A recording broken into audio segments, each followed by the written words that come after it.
Welcome back! Don't forget to subscribe. So, ayun guys, bad morning! So, tingnan natin nangyari dito sa isang YB natin. Doon sa viewing. Kinagat ata siya ng daga guys. Ayun, duguan siya. Tapos butas yung butsi niya. So, di ko alam kung makakasurvive siya or ano. Nakakalungkot pero talaga na predator siya eh. Siya yung na-target. YB pa naman siya. Wala nga itong singsing, hindi namin nasingsingan. Actually, siningsingan namin siya, pero hindi namin alam kung bakit nawala yung singsing niya bigla. So, yun. Kawawa naman to.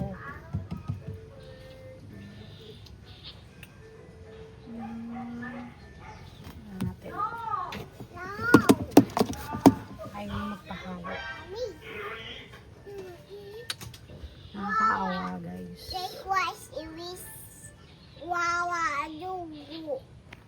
Ano po? Dugo mama wawa. Hmm?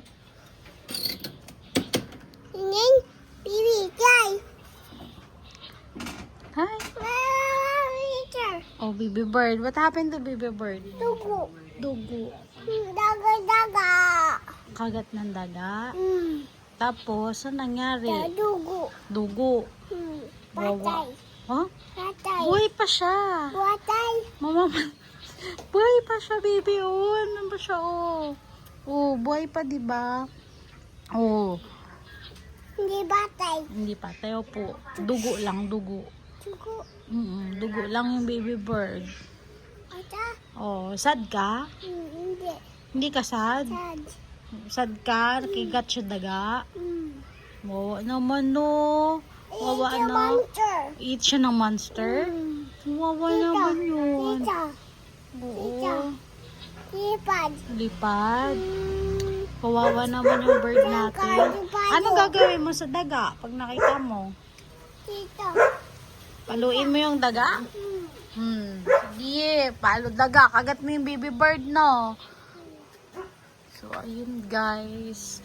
Kawawa naman to. Hindi ko alam kung magsasurvive siya. Hindi ko rin alam kung anong gagawin ko. Newbie. Newbie kasi tayo guys. Wala tayong experience sa mga ganito. So, yun.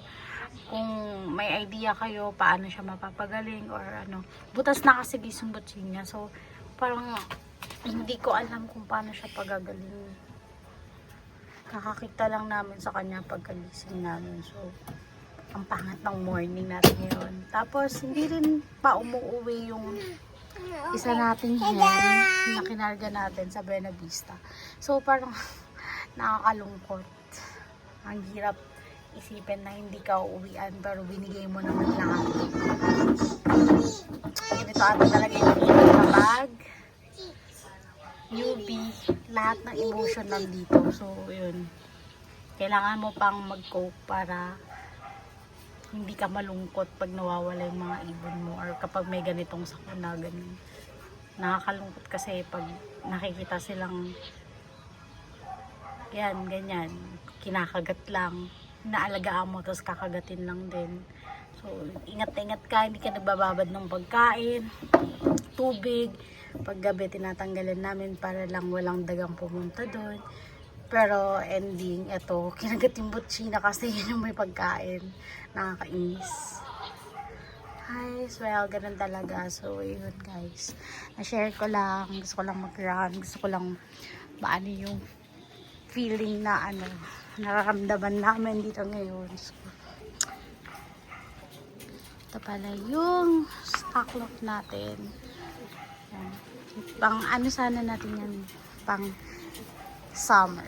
So, hi, buhay. By the way, kung may alam kayong pwedeng gawin para sa kanya para mag-survive siya, please comment down below para magawa ko, matry ko din. Gusto ko talagang survive siya kasi nakaawa ko. Hindi kasi ako yung parang itatapon na lang pag nagkaganyan or ano, pabayaan na lang. Ano. Gusto ko pa rin i-try yung best na ma-survive siya, matulungan siya. Diba? Nakakahinayang din yung buhay nila. Though, marami naman, nandito naman yung magulang niya. Hala, sobrang attached lang kami sa mga alaga. So, nakakalungkot talaga para sa amin yun. So, guys, kung may idea kayo or may recommend kayong gagawin para ma-survive siya, please comment down below. So, ayun lang. Bye! Subscribe. Thank you for watching.